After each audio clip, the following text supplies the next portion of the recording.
My father, it was a Downwinder victim. He contracted multiple myeloma.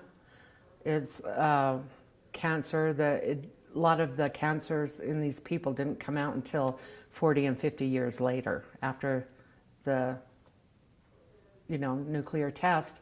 However, I was just a baby when it happened, but I did know about it growing up, the damage it had done to livestock, to people. My father was born here in Cedar City, Utah. My mother was born in Hurricane, Utah, out by St. George. And so they pretty much lived in Cedar City all their lives. A few years they lived in Las Vegas, but it was the majority of the time it was Cedar City. And that's when they were living here when the wind brought down the radiation. When this happened, my aunt and uncle lived in Parowan, Utah, which is only like maybe 15, 20 miles north of here. And it's actually in a book about Downwinders that the next day they went out and all their livestock was dead or very severely burned.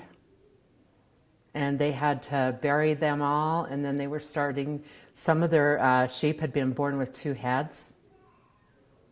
A lot of deformities.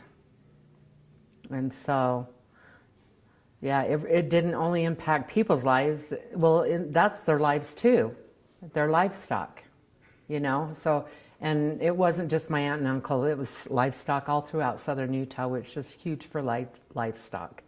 But the government never reimbursed them for it. The government said it was safe, and that's why they encouraged people to watch it. I grew up all my life knowing about it. My father told me from when I was really little, I can remember him talking about it and how when the cloud came over, how it burned his skin really bad, all over his body, even under his clothing. Really? He was outside when the wind happened, the downwind happened, and he had only walked about 2-3 blocks max. And that's how bad he got burned just walking that short distance. It really tore my family apart.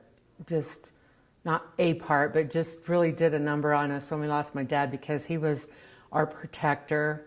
He was our rock. He was a good man. And him and everyone else out there did not deserve this. The way I feel like I lost my father because of the government. They messed with a lot of lives.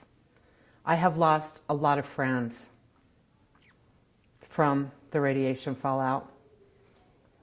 Majority of my friends I have lost are from cancer. My mother even had it, but we can't go far enough back in her medical records to get the info. But yeah, my mother had it on her head. My personal thoughts is I don't think it should have ever happened. I think that they should have looked into it more before they opened it up to the public. I feel like, my personal thoughts honestly is I feel like that they were playing with people's lives. And they did. It's very dramatic, I watched my dad suffer. It was really hard because he was one that he would be out walking every day, exercising, He was just a strong person. He refused to become weak. And even though he was 77 when he found out he had it, he was a very healthy person at the time. And he just went downhill after that. And to watch my dad cry, and I've never seen my dad cry before in my life, because he felt defeated. And he even told me, and I'm really glad you have this here, because he told me the day he found out he had multiple myeloma, he told me to make sure that we kept this going, we fight this. And I feel like being here today is a way of doing so, telling his story. It needs to be told.